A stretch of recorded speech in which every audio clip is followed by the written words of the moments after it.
Climate change हम दो तरह के देख रहे हैं। एक तो वो जो सैलाब आ रहा है, बहुत शदीद बारिशें हो रही हैं, उससे ज़राअत की तबाही हो रही है। दूसरी तरफ ये जो बढ़ती हुई गर्मी, यानी सिब्बी में 70 डिग्री के अराउंड फील लाइक टेम्परेचर पहुंच गया, तो ये किस जानिब जा रहे हैं हम?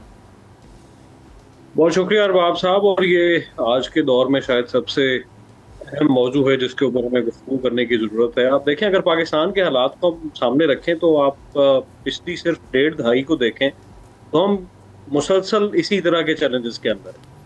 हम कंटिन्यूस फ्लड्स भी देख रहे हैं, हम हीट वेव्स भी देख रहे हैं, हम ड्राउट्स भी देख रहे हैं। हम या तो बारिशें इतनी ज़्यादा आ जाती हैं कि वो 2 घंटों में आपके लिए 6 महीने का पानी होता है, या बिल्कुल ही नहीं आती, जो इस साल अभी जो सिचुएशन चल रही है, जिसकी वजह से अभी आपने जिस तरह गुफ्तगू की उसमें तो हमें नज़र ये आ रहा है कि हम एक जो पाकिस्तान की ज़राअत ख़ास तौर पर है और पाकिस्तान की आबादी, वो पानी, एनर्जी और खुराक के एक नेक्सस के अंदर जो है वो इन्वॉल्व नज़र आता है।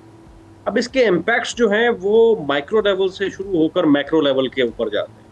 आप देखें, आपका जो ज़रूरी शोबा है वो 22% जो है वो आपके नेशनल जीडीपी में आता है, कंट्रीब्यूट कर रहा होता है। कोई 37-38% जो एम्प्लॉयमेंट है वो प्रोवाइड कर रहा होता है। और अगर हीट वेव आती है, जिस तरह अभी ये एल नीनो की वजह से हम इस एक फिनोमेना के अंदर हैं जिसके अंदर बारिशें कम हैं और गर्मी की शिद्दत में इजाफा, हमें तारीख में पहली दफ़ा इतने टेम्परेचर जो है वो सेंट्रल पंजाब के अंदर भी नज़र आए और नॉर्दर्न पंजाब के अंदर भी देखें तो वहाँ में भी टेम्परेचर इंक्रीज किया हुआ है। यूरोप की मिसाल आपके सामने है। तो उसका जो सबसे पहला इम्पैक्ट है वो इंसानों के बाद आपकी फसलों के ऊपर आता है, क्योंकि वो भी लिविंग बीइंग।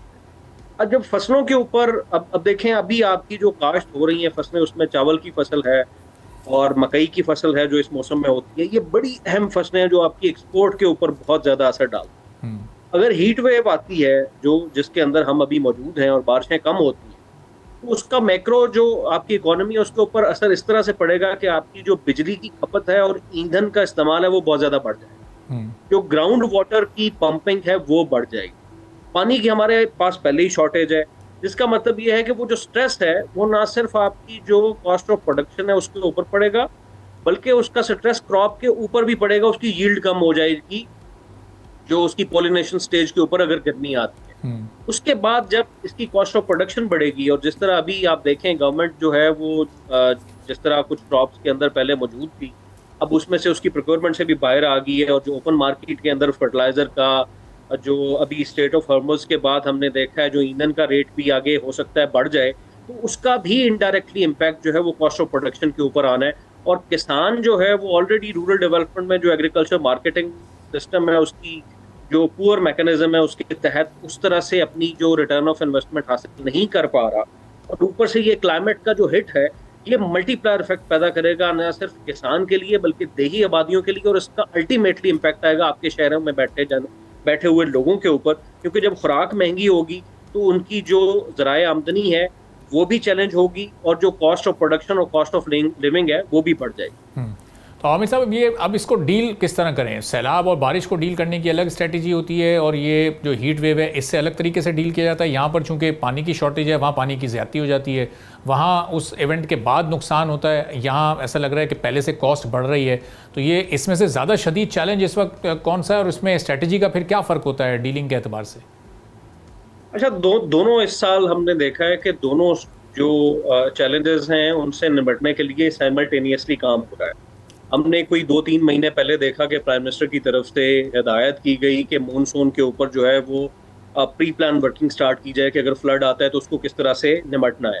अब उसके बाद जो हीट वेव का चैलेंज है उसमें हमने इंसानों के लिए तो देखा है। अगर आप पंजाब के अंदर देखें तो आपको मरियम नवाज के जो हीट वेव्स के कैंप्स हैं वो ज़िलों के अंदर नज़र आते हैं, जिसमें वो लोगों को पानी वगैरह मुहैया कर रहे होते हैं। लेकिन ज़राअत के लिए और लाइफ स्टॉक के लिए ये अभी तक इस तरह की कोई पॉलिसी नहीं आई। उसके ऊपर मेरे ख्याल में अभी सबसे ज़्यादा जिस बात पे जोर देने की ज़रूरत है, एक तो लॉन्ग टर्म और एक शॉर्ट टर्म।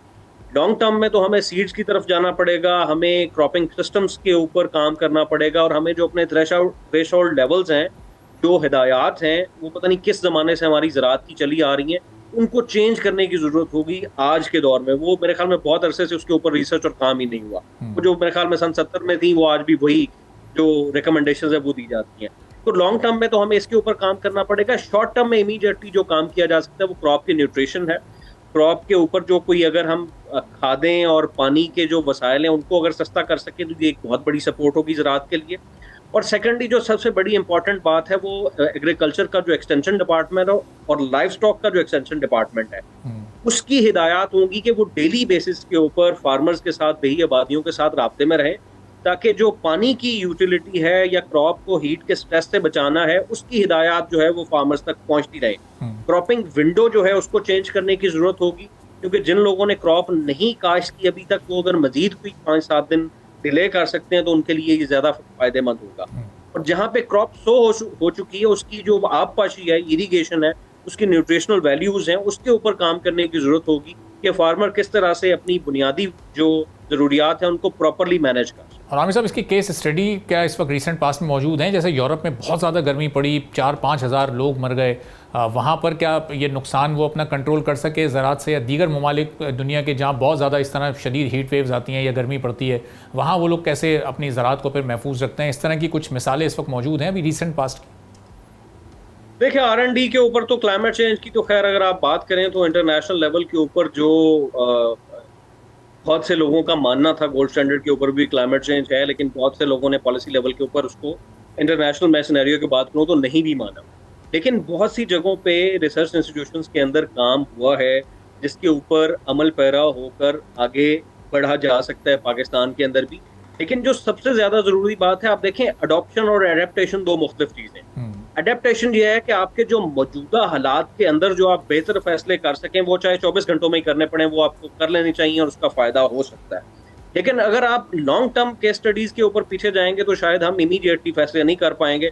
और अगर जो 90 दिन की क्रॉप है उसके लिए तो एक एक घंटा बड़ा कीमती होता है, तो उसके लिए हमें फौरी तौर पर फैसले लेने होंगे। और मेरे ख्याल में इस तरह का मटेरियल और इस तरह के फैसले मौजूद हैं जो किसान और जो रिसर्चर्स हैं वो मिलकर ले सकते हैं, जिससे हम अपनी जो हीट स्ट्रेस है उससे ना सिर्फ क्रॉप्स को बचा सकते हैं, बल्कि उसका जो मल्टीप्लायर इफेक्ट आएगा आपकी मैक्रो इकोनॉमी के ऊपर और माइक्रो इकोनॉमी के ऊपर और देहातों और शहरों की आम इंसानों के ऊपर, उसको भी कम किया जा सकता है।